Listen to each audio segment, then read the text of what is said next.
Magandang araw po mga ka-GPS.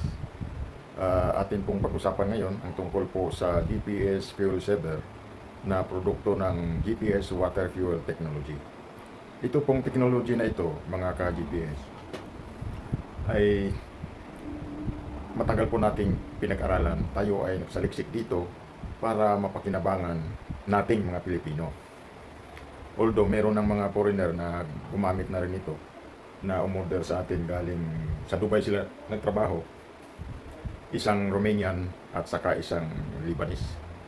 Pero hindi yon ang mahalaga ngayon, kundi ang ating pag-usapan kung paano nagiging epektibo ang GPS fuel saver ayon sa patutuo ng mga bumili nito ay kumuha nito, nagpagawa nitong GPS fuel saver at nagpakabit sila.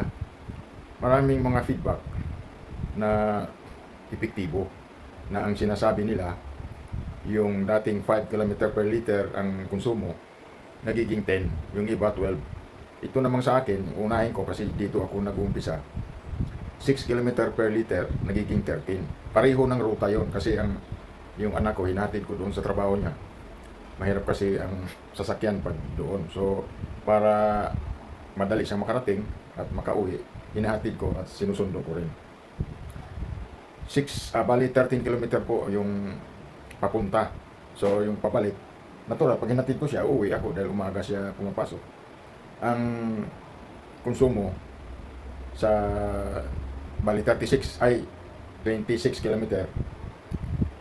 6 km yung isang litro.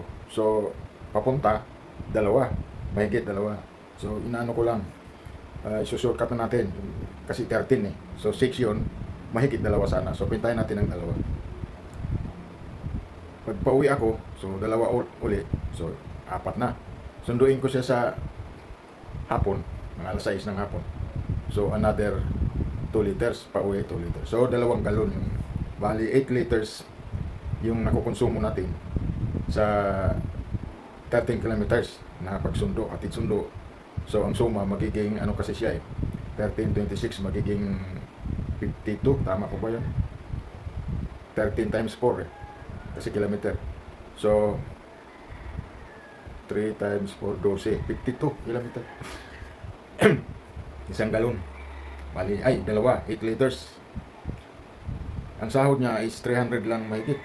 Sabagay noon pa yun, matagal na, mga yun, 2015. Medyo pa ang crudo noon, mga 25 yata, 25 hanggang 28, maabot din ng 30 kasi akyat baba na rin ang crudo noon. Pero hindi masyado, hindi kagaya ngayon ay sobrang mahal naman. So ngayon, nung ang pagsukat ko, ina-actual ko siya, ibig sabihin actual, yung Coke na bote, plastic, merong 2 liters eh, merong 1 liter, merong 1.5 liter. Meron noon na 1 liter. Yun ang pinupuno ko ng crudo. Tapos ilalagay ko sa tangke kung ilang litro yung nakonsumo talaga. Para accurate talaga yung aking testing. Nung nalaman ko na nagiging 13 km per liter na siya. So papunta 13 km, 1 litro. Pabalik 13 uli, 1 litro. So instead na 8 liters yung nagagamit ko sa hatid sundo, nagiging 4 na lang, so kalahati. Natutuwa ako. Ngayon, meron akong mga kaibigan na nakabalita na ganun ang natitipid ko sa fuel saver. Sinubukan nila yung dito lang malapit sa amin. Subok. Hindi pumayag naman ako dahil sabi ko pag hindi epektibo, kunin ko. Ngayon, kung nagustuhan ninyo at epektibo sa inyo, ay bayaran nyo na lang. Nakapagkabit ako ng 10 piraso na walang bayad talaga. Gumawa ako pa isa-isa hanggang sa nakumpleto ko yung 10. Ang nagkagusto 6. So merong 4 na sumubok lang nakatipid, kaya lang walang pambayad. Yun ang naging problema.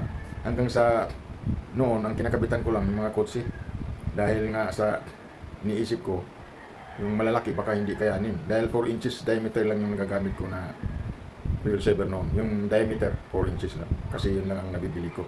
Hindi ko alam kung saan bibili nung 5 inches, 6 inches, yung mga ganun. Para sa, di ba, V8 engine, di ba?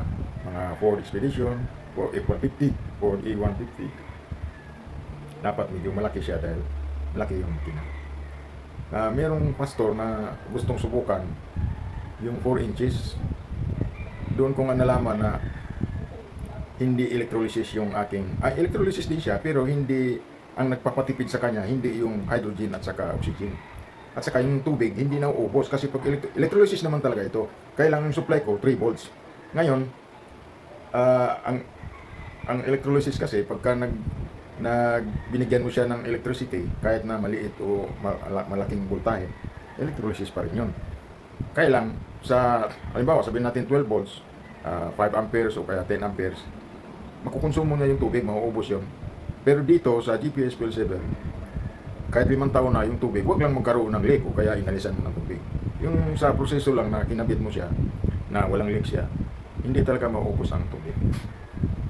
Yung battery, kasi minsan may kinakabitan ako na may depektibo yung kanilang electrical. Nilalagyan ko ng sariling battery, yung 1.5 volt na battery. Yung sa flashlight dati na medyo malaki yung mga Eveready na malaking battery. Yung sa radyo, no? Hindi yung mga modelong radyo ngayon kasi AA at saka AAA na lang yung battery. Pero pwede rin yun. Hindi po siya nadi-discharge. Ngayon, natutuwa ako dahil hindi nadi-discharge. Pinag-aaralan ko lang kung bakit hindi nadi-discharge samantalang electrolysis naman siya. So, nalaman ko na hindi ito nadi-discharge dahil ang GPS fuel saver ay isa rin palang tawag dito, kapasitor. So, pag nag-introduce ka ng 1.5 volt sa kanya, yung 1.5 volt, ma-charge niya yung GPS fuel saver ng 1.5 volt din. Halimbawa, i-disconnect mo yung battery mo, meron din siyang reading na 1.5 volt. Yung battery mo, 1.5 volt pa rin. Kahit na, halimbawa, 1 buwan na siyang nakakabit doon. Actually, hindi talaga siya madi-discharge. Dahil hindi makukonsumo ng GPS fuel saver yung battery. Dahil may sarili siyang voltahe. Ang gamit lang noon, kasi ang GPS fuel saver, yung voltahe niya, pag walang battery, hinawakan mo siya, ma-discharge. Kasi ma-transfer yung voltahe sa katawan mo, madi-discharge siya. Kung meron siyang battery, ma-maintain niya yung halimbawa 1.5 volt battery. Kaya yung may sumubok sa akin na Ford Expedition na taga Cavite, pastor po yun. 25 days muna bago siya nakatipid. Pero hindi naman niya ako sinisisi na hindi siya nakatipid dahil sinabihan ko siya kasi na dapat mas malaki. Wala akong mabilhan ng mas malaking tubo. Sabi niya, subukan lang natin. Hindi sinubukan namin. Nung naka 25 days na, naramdaman niya na tumipid na. Maganda na yung paikot-ikot niya doon sa Cavite. Hindi kagaya noon, pag kinargahan mo, talagang maramdaman mo agad yung pagbaba doon sa gauge ng gas level niya. Ngayon, bumiyahe siya ng Ilocos. Ang gastos niya dati, nung unang biyahe niya, 12,000. So, 1 year lang ang pagitan. Nung nagkaroon na siya ng GPS fuel saver, para yung presyo rin yung gasolina. Bumiyahe siya, 6,000 na lang yung kanyang gasolina. Hindi pa raw naubos. Kaya tumawag siya sa akin, pasalamat siya na ang epektibo nga daw ng fuel saver. So, yun ang pasimula na naghanap ako ng mga gusto magpakabit ng mga Ford Expedition din. Mga V8 engines na kaya pala. Tapos nakabili na ako ng mas malaking tubo, nakakuha na ako ng kung saan bibili. Yun ang ginagawa ko. Yun, epektibo agad. Hindi kagaya ng maliit na maghintay ka ng matagal. Ayon sa aking pagsaliksik, ang GPS fuel saver, ang energy niya ay orgone energy. Ngayon, habang tumatagal, dahil hindi naman tanggap ng siyensya yung orgone energy, pinag-aralan ko, nakakuha ako ng idea na yung dense air, kasi yung GPS fuel saver may tubig po yan. Pag andar ng makina, mayroon siyang hose connection papunta sa air intake.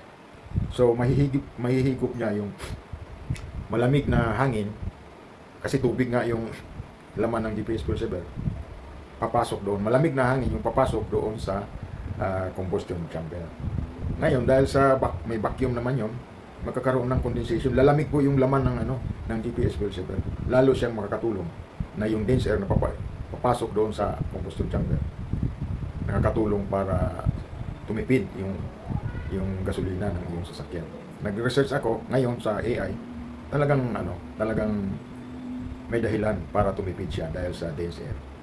So, yan lang muna ang aking paliwanag sa ngayon mga ka-GPS. Susunod po, Sumubaybay po kayo. Mag-research ako ng ibang dahilan kung bakit nakakatipid tayo dito sa ating fuel center. Maraming salamat po.